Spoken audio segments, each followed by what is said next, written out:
Kamusta na po tayong lahat? Are we excited to take our Holy Communion? Sino po yung walang Holy Communion? Baka wala po tayong elements.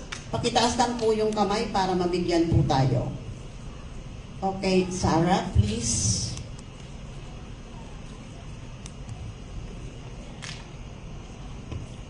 Nung misa nag-exhort si Sister Mary Cor about the Holy Communion, the importance of the Holy Communion, binanggit niya yung laging sinasabi ni Pastora sa aming mga intercessors. Kanina, sinabi rin ni Sister Lina, ni Pastor, about yung mga experience namin together with Pastora Lydia.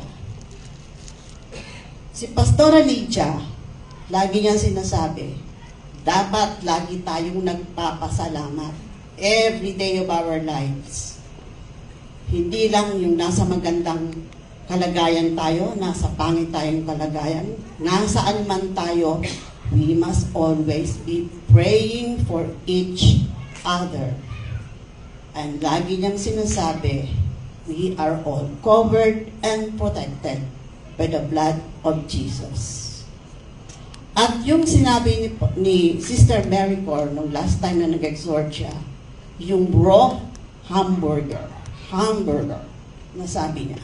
Sabi ni Pastora Lydia, yan ang laman ng likod at katawan ng Panginoong Jesucristo.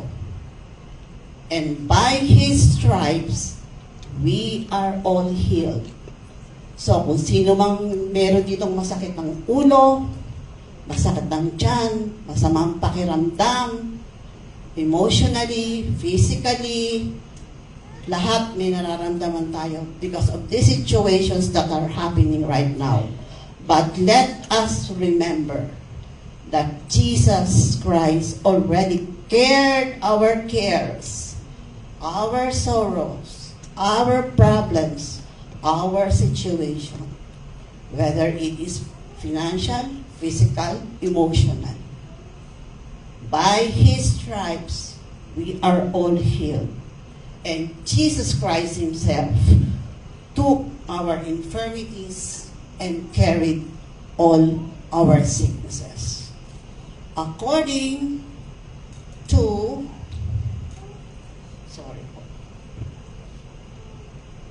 Isaiah 52 verse 14. In New Living Translation, but many were amazed when they saw Him, it is the Lord Jesus Christ. His face was so disfigured, He seemed hardly human, and from His appearance, one would scarcely know He was a man.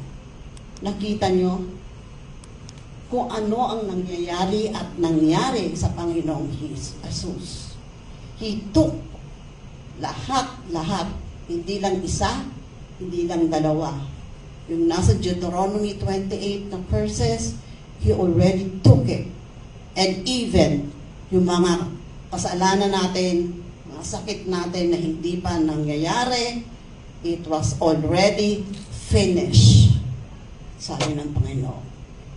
So yan, pati yung conscience natin, yung guilt natin, yung mga nagawa natin at gagawin pa lang natin, napatawad na tayo ng Panginoong Jesus.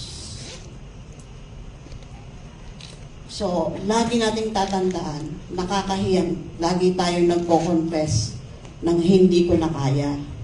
Hirap na ako. Kasi parang naiinsulto natin ng Panginoon, ginawa ko na nga eh, ano pa inaangal mo? So therefore, we must be always thankful and grateful sa lahat ng nangyari at mangyayari pa in the future. According to Luke 22, 19 to 20, He, Jesus Christ, took some bread and gave thanks to God for it. Then He broke it in pieces and gave it to the disciples, saying, This is my body, which is given for you. Do this in remembrance of me. And after supper, he took another cup of wine and said, This cup is the new covenant between God and his people, an agreement confirmed with my blood, which is poured out as a cross sacrifice for you. So, naintindihan na natin kung bakit ganon ka-importante ang Holy Communion. So, pwede pong kunin po natin ang bread, which symbolizes the body of the Lord Jesus Christ. And let's raise it up. Panginoon, marami pong salamat sa banal na katawan mo na sinakripisyo mo para sa aming lahat. At sa pagkain po namin, pinapanalangin po namin na maramdaman namin, namnamin namin na by your stripes, we were already here. Marami pong salamat. Let's eat our bread.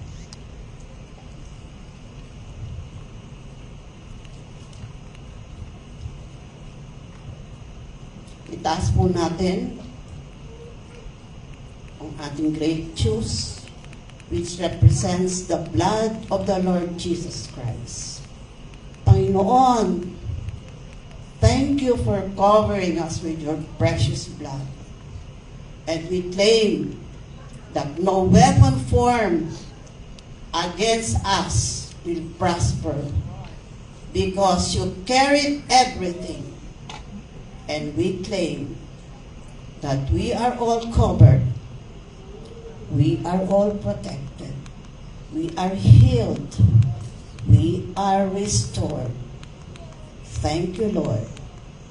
In Jesus' name. Let's take the one.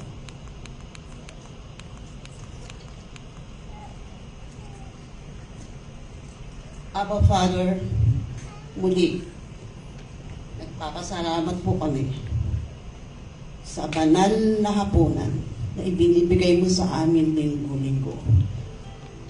At kami pong taga-Home of the Lord ay nagpapasalamat po ng marami sa pagkakataong ito na ibinibigay mo sa amin. And we are claiming that we are victorious. We are being loved. We are all highly favored, deeply loved, greatly blessed. In Jesus' mightiest name we pray. Amen.